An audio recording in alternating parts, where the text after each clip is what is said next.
This video is an immediate follow-up to my previous theory about Majora's true identity. If you don't watch that one first, this one will spoil the whole thing and frankly it won't make much sense. I mean, I can't tell you what to do with your life, but that one is probably a better video anyway, so I'd recommend seeing it if you have to choose between them. We all on the same page? Good, let's get to it.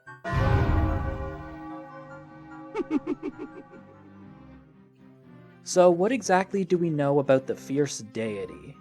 Well, somehow even less than Majora. I mean, all we really have to go on is appearance and abilities in terms of official facts, and while we do get a bit more from the manga than we did for Majora, we'll have to get back to that. For starters, the Fierce Deity is a towering figure that resembles Link, dressed in a white tunic and silver armor, wielding the Double Helix, a sword that fires discs of energy. While he may not have any fancy powers, his strength is absurd. Each of Majora's forms only lasts a few hits against it. This thing is so powerful that 4 people on one controller can beat the final boss in a couple minutes blindfolded. Skill goes a long way, but being OP helps too. Beyond that, though, we don't really have much. Seriously, I can't even reach for connections because there aren't any to make. There's really only one interesting detail to explore that comes from the game's Japanese version and Chapter 9 of the manga. Instead of Fierce Deity Link, he's referred to as Oni Link. Oni has 2 meanings, and both apply rather well. First, the actual translation of Oni is demon, or some similar being. Combine this with the game's description of the item, citing its dark power as just as bad as Majora's, we already have more potential lore than meets the eye. Second, Oni means it. Oh well, if you're playing tag at least. Instead of being it, the person chasing everyone else is called the Oni, which is reflected in the manga. Majora even states flat out that it wants to play tag, telling Link to be the Oni. While the manga still isn't canon, this lines up with the actual final boss. In all 3 forms, Majora tries to stay as far away as possible, flying out of reach, running too fast to catch, and attacking from a distance with giant whips, all to avoid the Oni. And that's just trivia, honestly. Like I said, there really isn't much to work with here, just covering all bases. Also, this is your last spoiler warning for the previous video. You will be seriously lost if you don't see it first. Last chance for real. Okay? Okay. So let's see if we can answer a similar question to the one we asked about Majora. Where and who did the mask come from? And for funsies, let's add Y to the mix.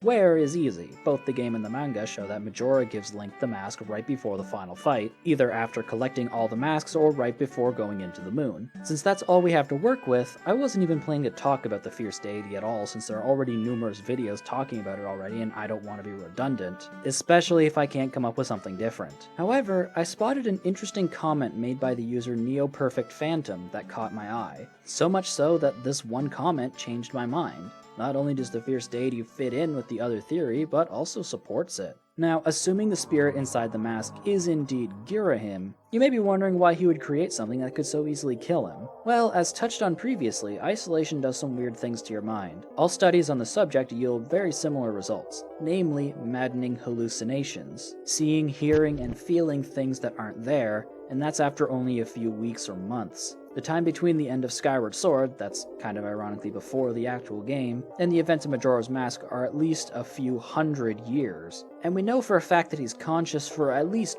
part of it. On top of that, he wasn't exactly in a stable frame of mind to start. God knows how twisted that much time would make someone, but we get a glimpse in-game with Majora's crazy behavior. For every moment of self-contemplation, we get another moment of insanity.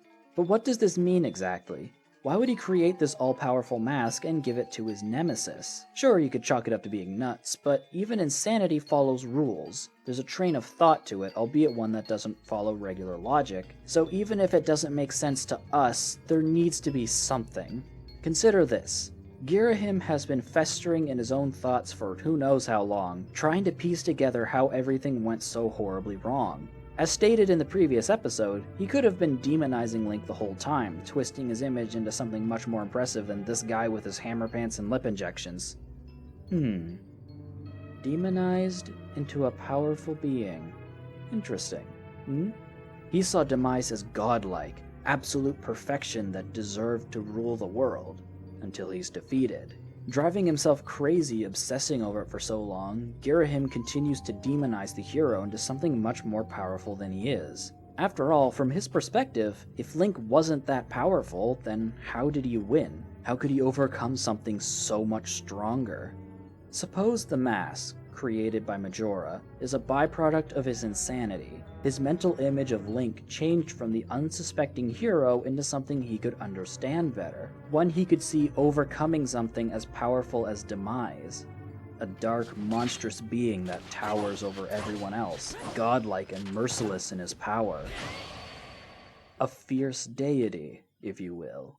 When Link finally returns, though, he's not a god. He's not even an adult. This kid is how the legendary Link finally reappears to him. That can't be right, can it? Some kid didn't beat Demise. He was way taller for starters, and strong, and he shot beams from his sword. This isn't right. That's not him. But he wants to fight? Fine. We'll do it properly then. If my time has come, it won't be at the hands of this kid. I want to fight the real one. However, how do we know that's the case? It may line up fairly well, but that's pretty much just speculation. Granted, it's based on psychology, but I'm not exactly what you would call a qualified expert.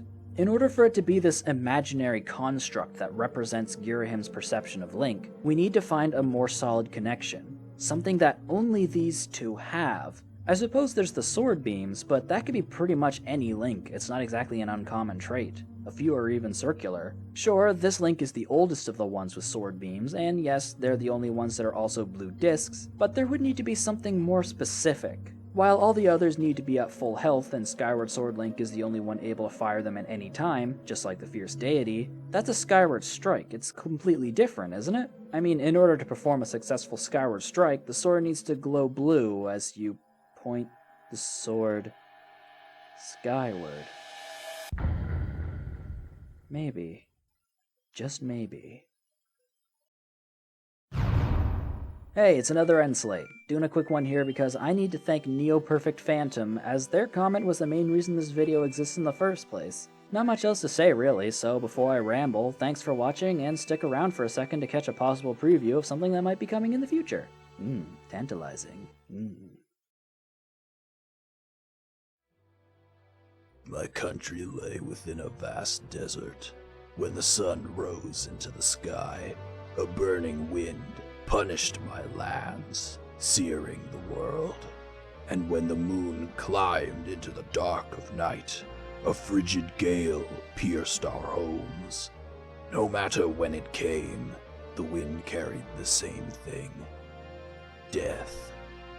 But the winds that blew across the green fields of Hyrule brought something other than suffering and ruin. I coveted that wind, I suppose.